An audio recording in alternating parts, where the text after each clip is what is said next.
राम राम मंडळी, कसे आहात? आपल्या या सिरीज मध्ये तुमचे पुन्हा एकदा स्वागत। आज आपण नाथ महाराजांचे अलौकिक बुद्धी सामर्थ्य कशी होते हे आज आपण थोडक्यात पाहणार आहोत। तर तुम्हाला हा भाग नक्कीच आवडेल अशी आशा करतो आणि भागाला आपण सुरुवात करू। एकनाथ महाराजांना लहानपणीच कथा प्रवचन पुराण भरपूर प्रमाणात ऐकली, त्यामुळे त्यांच्या अंगी लहानपणीच आध्यात्मिक सामर्थ्य तयार होते। एकांतात थोर पंडितांना प्रश्न विचारावेत, परमार्थ ज्ञान, अध्यात्म ज्ञान, शास्त्रज्ञ ज्ञान आत्मसात करून घ्यावे असा ध्यासच त्यांना लागलेला होता।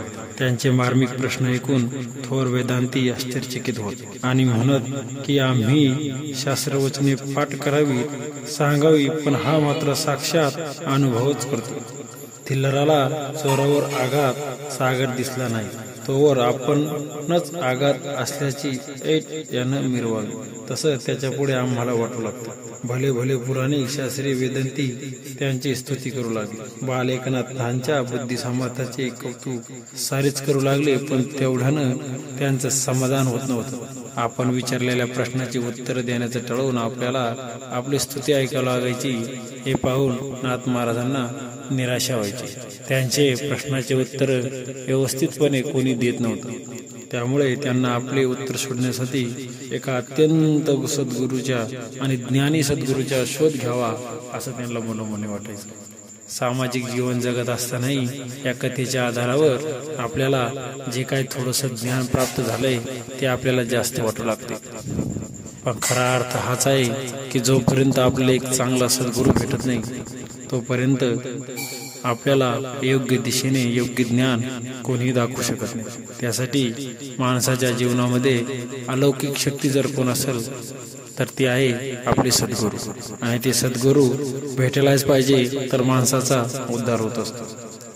असंच नाथ महाराज स्वभावाला अवतरणार ज्ञान आणि गोरगरिबांच्या कल्याणाचा उपाय, त्यासाठी कोणाला शरण जावं, कोणाचे पाय धरावे, कोणाच्या कृपा प्रसादानं आपलं आणि गोरगरिबांचं जीवन उजळून जाईल। बालपण नाथाला याविषयी अहोरात्र चिंता वाटू लागली। पैठणला अनेक शास्त्री पंडित सिद्ध साधू योगी येतात, पण त्यांनाच आत्मोद्धाराचा मार्ग सापडलेला दिसत नाही, तर ते इतरांना काय मार्ग दाखवणार? बाल एकनाथ दिवसेंदिवस अंतर्मुख होऊ लागला आणि आपल्या या कामासाठी अगाध प्रयत्न करू लागला। यातूनच गुरु भेटीची आस अत्यंत दृढ होत गेली आणि एक गुरुच्या शोधात असल्या कारणानं ज्ञानाला योग्य दिशा देऊन जीवन उद्धार कसा करता येईल असे हे एकनाथ महाराजांचे अलौकिक बुद्धी सामर्थ्य।